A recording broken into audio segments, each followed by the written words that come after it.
I'm Brock Yesto, and I'm President and CEO of the Ulman Cancer Fund for Young Adults.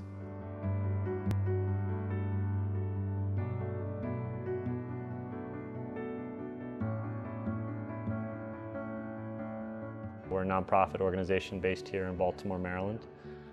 We were founded in 1997 with a pretty simple yet profound mission and promise, and that is to ensure that no young adult has to face cancer alone. I've been very blessed to be a part of the organization for its entire existence. We've been around for 18 years, and I've been the president and CEO for the past 15.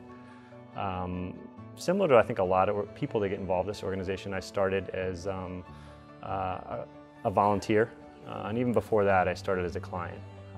I, like so many young people, was touched by cancer when my mom was diagnosed with stage 4 colorectal cancer, and the Ulman Cancer Fund stepped in and helped my family get through a tough time, and that experience essentially helped me fall in love with an organization that means so much to me and so much to so many other people. So, I started volunteering. The organization back in 2000 was going through a time of transition when Doug Ulman, our founder that started it, was moving on to another opportunity, and the family was trying to figure out what they wanted to do. Before the age of 21, Doug was diagnosed with cancer 3 times, and what he experienced very quickly and early on, being a young guy on a college campus looking for support resources, was that there were few to none out there. So he rolled up his sleeves, he called his parents and said, "We need to do something about this. There's more Doug Ulmans out there on campuses, and we want to help them not be alone." And so we started the foundation out of his dorm room, brought it back here to Maryland,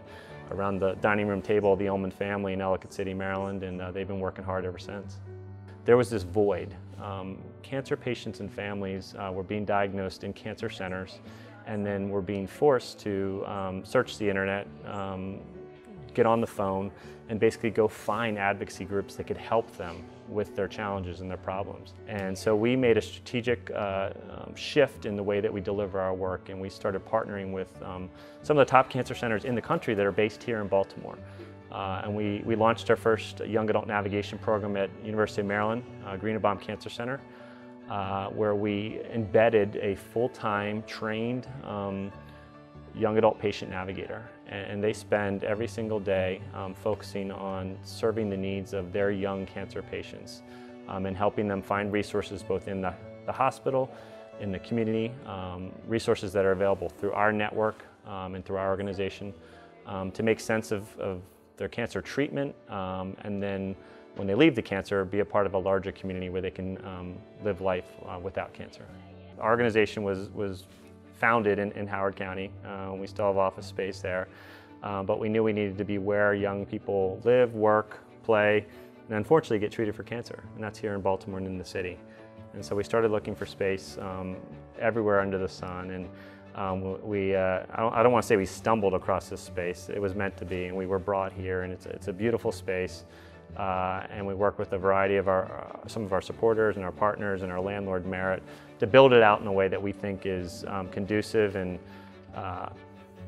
more so enhances our collaborative approach to helping people fight cancer. So it's very open. We have support groups that are run here for cancer patients and families here in Baltimore. We have large groups that come in here that are volunteering, that are raising money for us. We've had upwards of 200 people in this space, or we have 20-25 people that are working every single day. Our promise and vision from day one is to ensure that no young person has to face cancer alone, and that still remains it.